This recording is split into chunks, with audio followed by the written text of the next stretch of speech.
അധികാരവർഗത്തിൻ്റെ ക്രൂര വിനോദങ്ങൾക്ക് ഇരയായത് എത്രയോ നിഷ്കളങ്ക മനുഷ്യർ. ജാതിമത വർണ്ണ വർഗത്തിൻ്റെ പേരിൽ മനുഷ്യർ ഇന്നും പീഡിപ്പിക്കപ്പെടുന്നു, അടിമകളാക്കപ്പെടുന്നു, യുദ്ധങ്ങളുണ്ടാകുന്നു. അധികാരം നിലനിർത്താൻ വിശ്വാസത്തെ വ്രണപ്പെടുത്തുന്ന അധികാരവർഗവും ഭരണാധികാരികളും കൊളോസിയത്തിൻ്റെ മറ്റൊരു രൂപമായി ഇന്നും നമ്മുടെ ഇടയിൽ നിലനിൽക്കുന്നു. രാഷ്ട്രം രാഷ്ട്രത്തിനെതിരായും മനുഷ്യൻ മനുഷ്യനെതിരായും നീങ്ങുമ്പോൾ നമ്മുടെ നിലപാടുകൾ കൈകോർക്കാം നല്ല നാളേക്കായി. പ്രതീക്ഷയോടെ സിൽവസ്റ്റർ കൊച്ചി.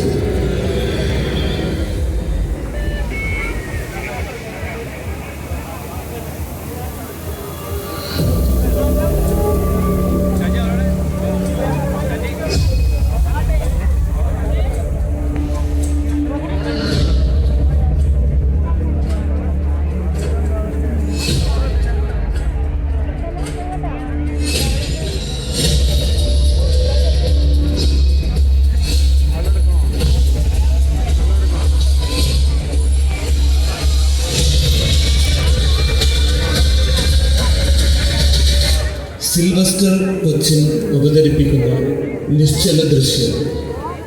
വേട്ടയാടപ്പെടുന്ന മനുഷ്യർ അന്നും ഇന്നും. റോമൻ സാമ്രാജ്യത്തിൻ്റെ ക്രൂരവിനോദങ്ങളുടെ അടയാളം. റോമിലെ രക്തനിലമായ കൊളോസിയം. മനുഷ്യനും വന്യമൃഗങ്ങളുമായി ഏറ്റുമുട്ടുന്ന ശക്തിയുടെ പരീക്ഷണശാല. അതുകണ്ട് രസിക്കുന്ന ക്രൂരന്മാരായ ചക്രവർത്തിയും മറ്റ് ഭരണാധികാരികളും.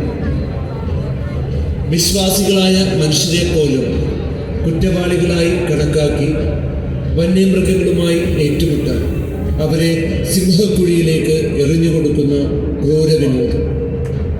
രാത്രികാലങ്ങളിൽ നടക്കുന്ന ഈ ക്രൂരവിനോദങ്ങൾക്ക് വെളിച്ചം പകരാൻ അവർ ഉപയോഗിച്ചതാകട്ടെ മനുഷ്യ തീപ്പന്തങ്ങൾ.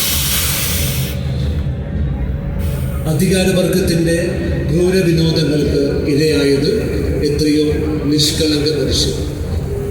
ജാതിമത വർണ്ണ വർഗത്തിൻ്റെ പേരിൽ മനുഷ്യർ ഇന്നും പീഡിപ്പിക്കപ്പെടുന്നു, അടിമകളാക്കപ്പെടുന്നു, യുദ്ധങ്ങളുണ്ടാകുന്നു.